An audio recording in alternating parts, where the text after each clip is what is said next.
ఎందుకంటే జగన్మోహన్ రెడ్డి గారు ఎప్పుడు చెప్తూ ఉంటారు, గ్రామ స్థాయి నుంచి కూడా మన పనిని ఎప్పుడు మొదలు పెట్టాలి. గ్రామ స్థాయిలో గ్రామాల్లో ఉండేటువంటి మామూలు ప్రజలు కూడా మన గురించి మాట్లాడుకునేలాగా, మన పథకాలు వారికి చేరేలాగా మనం పనిచేయాలి. అక్కడి నుంచి కూడా ఎక్కడ అసలు మనకి అన్యాయం అనేది ఎవరికి జరగకూడదు అని చెప్తూ ఉంటారు. మరి జగన్మోహన్ రెడ్డి గారి పదవీ కాలంలో అభివృద్ధి సంక్షేమం అన్న రెండు జోడు గుర్రాలని కూడా, ఆ గుర్రాలు ఎప్పుడైనా ఎక్కడన్నా ఆగినా కూడా వాటిని తడుతూ ముందుకు పరిగెత్తించిన ఘనత సర్పంచులకే దక్కుతుంది. నిజంగా అంటే గ్రామాలు దేశానికి పట్టుకొమ్మలు అని చెప్తాము. మన టైంలో ఆ మాట ఎంత నిజం చేశామో గత 2 సంవత్సరాలుగా ఏమైపోయిందంటే ఆ కొమ్మలు కాస్త బలహీనంగా అయిపోయి ఎప్పుడెప్పుడు రాలి పడిపోతాయా అన్న స్టేజ్లో గ్రామాలను తీసుకొచ్చి పెట్టారు ఇప్పటికి కూటమి ప్రభుత్వం. మరి గత 2 సంవత్సరాలుగా కూడా ఇక్కడ ఉన్న ప్రతి ఒక్క సర్పంచు పడిన బాధ, ఎదుర్కొన్న కష్టం, బెదిరింపులు, కేసులు 1 కాదు 2 కాదు, ఎంత ఇబ్బంది పెట్టుంటారు, మానసికంగా ఎంత క్షోభకు గురి చేసి ఉంటారు మహిళలను అయితే. అలాగే ఇక వాళ్ళ ఇళ్ళ కింద అని చెప్పినట్టుగా స్పీడ్ బ్రేకర్ లేదంటే అంత నీచంగా, అంత తక్కువ స్థాయిలో ఆలోచించగలిగే ఘనత ఇప్పుడు కుటుంబ పెద్దలకు మాత్రమే ఉంటుందేమో. ఎందుకంటే మనం 5 సంవత్సరాల అధికారంలో ఉన్నప్పుడు నాగేశ్వరరావు గారు ఇలా చెప్పినట్టు ఎప్పుడు ఎక్కడ ఎవరిని ఎలాంటి ఇబ్బంది పెట్టలేదు. వీళ్ళు అధికారంలోకి వచ్చి మొదలు చేస్తుంది ఏంటయ్యా అంటే, ముందు అవతల పార్టీ వాళ్ళు ఎవరున్నారు, ముందు వాళ్ళ పేర్లు ఏంటి, ముందు వాళ్ళ వివరాలు ఏంటి అని తెప్పించుకోవడం, ఒక్కొక్కరిని వాళ్ళ స్థాయికి తగ్గట్టు వాళ్ళని ఇబ్బంది పెడుతూనే ఉన్నారు. కానీ ఈ జెండా ఒంటి మీద ఉన్నప్పుడు ఎవరైనా భయపడతారా? ఈ జెండా ఒంటి మీద ఉన్నప్పుడు ఎవరైనా వెనక్కి తగ్గుతారా?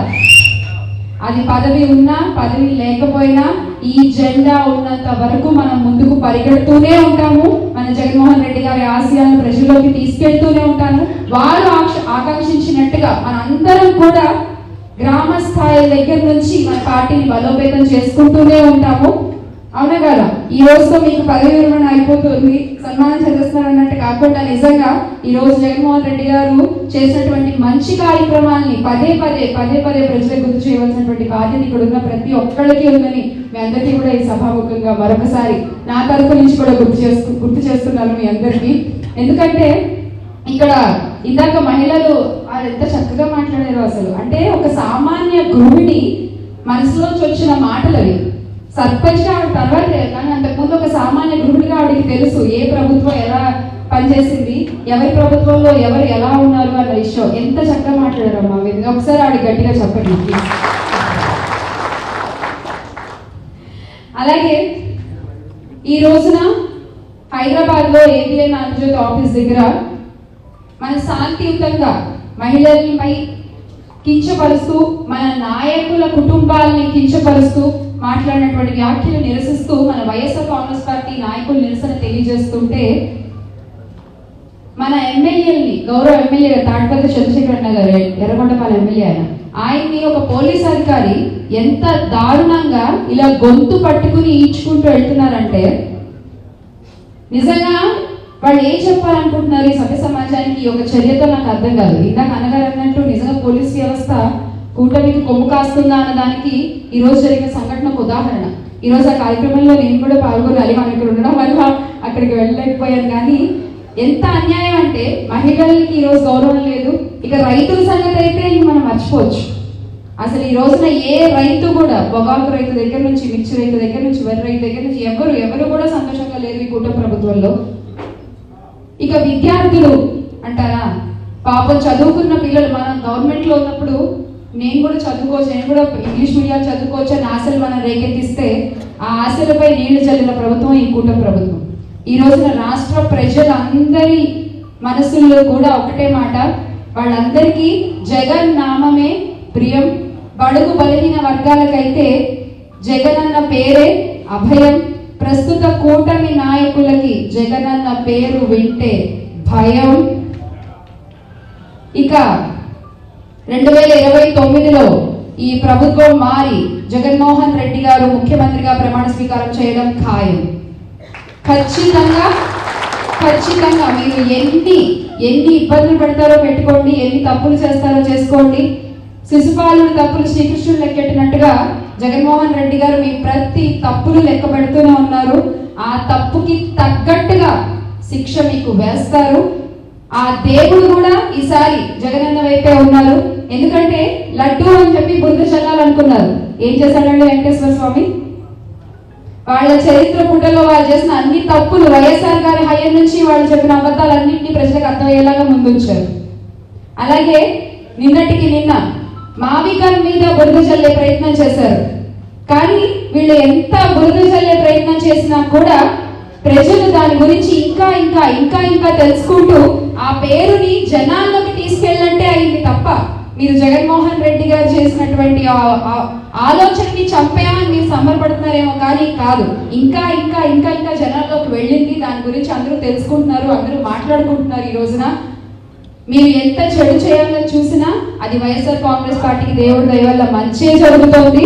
మీరు ఇలాగే చెడు చేయండి, మాకు అదే శ్రీరామ రక్ష.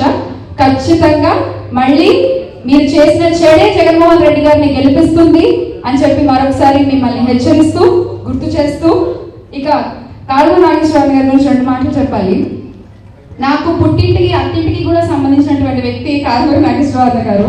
నేను గోదావరి జిల్లా అమ్మాయినే, అటుపక్క గోదావరి, తూర్పు గోదావరి. అండ్ మా అత్తగారు ఉమ్మడి ప్రకాశం జిల్లా చీరాల, దానికి కూడా అక్కడ రీజనల్ కోఆర్డినేటర్ గా ఉండడము. ఇక జగన్మోహన్ రెడ్డి గారి దగ్గర మొట్టమొదటిసారి వీళ్ళు మొత్తం రాష్ట్రం అంతా తిరుగుతున్నారు, వీళ్ళు రాష్ట్రం అంతా తిరిగి తిరిగి పనిచేస్తున్నారు, మీరు చేసిన మంచి అందరికీ చెప్తున్నారు అని ముందు చెప్పినటువంటి వ్యక్తి కారుమూరి నాగేశ్వరరావు గారు. డైరెక్ట్ గా జగన్మోహన్ రెడ్డి గారికి ఇలా నేను పక్కన నిల్చోబెట్టుకుని చెప్పారు. అంటే ఎంత కష్టపడతామో పార్టీ గురించి, ఆ కష్టాన్ని గుర్తించి మీ పేరుని అధినేత వరకు తీసుకెళ్లగలిగే సామర్థ్యం ఉన్న వ్యక్తి మన కారుమూరి నాగేశ్వరరావు గారు.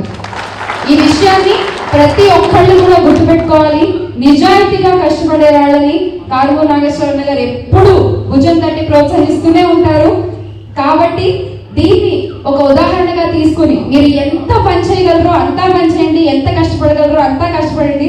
మిమ్మల్ని డైరెక్ట్ గా అన్న దగ్గర తీసుకెళ్ళి ఇదిగో మన పార్టీ కోసం ఇలా పనిచేస్తున్నారు అని ఖచ్చితంగా కారుమూరి నాగేశ్వరరావు గారు మీకు సపోర్ట్ చేసి మీ గురించి అన్న దగ్గరికి చెప్తారు అని చెప్పి మరొకసారి గుర్తు చేసుకుంటూ ఈ అవకాశాన్ని ఇచ్చిన కారుమూరి నాగేశ్వరరావు గారికి మరొకసారి ధన్యవాదాలు తెలియజేసుకుంటూ జై జగన్.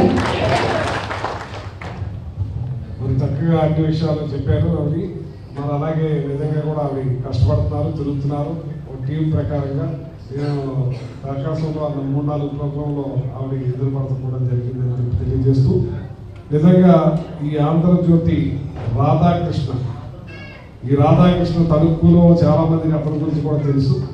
కానీ అటువంటి వ్యక్తి ఇటువంటి నీచమైన మాటలు ఏంటి అసలు? మీరు అమరావతిని ఇదైపోతున్నారు అంటే మీకు 100 ఎకరాలు అక్కడ ఉన్నాయి కాబట్టి అది ఎక్కడ మావి గండని జగన్ అన్నారో, ఇటు గుడివాడ, ఇటు బందరు, ఇటు అవనిగడ్డ, ఇటు గుంటూరు, ఇటు విజయవాడ, ఇటు హనుమాన్ జంక్షన్, ఏలూరు, ఇవన్నీ కూడా డెవలప్ అయిపోతాయని చెప్పి ప్రజల్లోకి కలిగేలా వెళ్ళిపోయింది.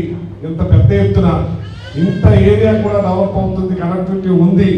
ఈ రకంగా మాకు ఉంటే బాగుంటుందని అక్కడున్న చౌదరీస్ కానీ, అక్కడున్న కాపులు కానీ, అక్కడున్న బీసీలు కానీ, అక్కడున్న అన్ని వర్గాల వారు దాన్ని కోరుకునే విధికి జగన్మోహన్ రెడ్డి గారు తీసుకుపోయారని భయభ్రాంతులకు గురై ఈ కిట్టు, ఈ ఆంధ్రజ్యోతి అయిన ఈ రకంగా ఆడవాళ్ళ మీద అనరాని మాటలు, అసలు మనిషివేనా అని అడుగుతున్నాను. నీ భార్యను అడుగు, నేను ఈ మాట అన్నానంటే ఆవిడ ఇంకా గట్టాడంటే శాసనం మీద కొడుతుంది. అటువంటి దుర్మార్గమైన మాటలు మాట్లాడిన ఈ రాధాకృష్ణ చాలా దుర్మార్గమని, దీనికి పోయేకాలం దాపరించిందని చెప్పి సందర్భంగా తెలియజేస్తూ, ప్రభుత్వం తరఫున ప్రతిపక్ష నాయకుడిగా ఆయన మాట్లాడితే ఈయనకి ఎందుకు వచ్చింది అంటారు. ఈ రకంగా మాట్లాడతారా మీరు అని చెప్పే సందర్భంగా తెలియజేస్తూ, అలాగే మన అధ్యక్షులు, జిల్లా అధ్యక్షులు పిలుపునిచ్చారు. రేపు ప్రతిపాడులో మరి 10 గంటలకి అక్కడ మనం నిరసన తెలియజేసే కార్యక్రమంలో మీరందరూ కూడా, మనం అందరం కూడా పాల్గొనాలని మనస్ఫూర్తిగా కోరుకుంటూ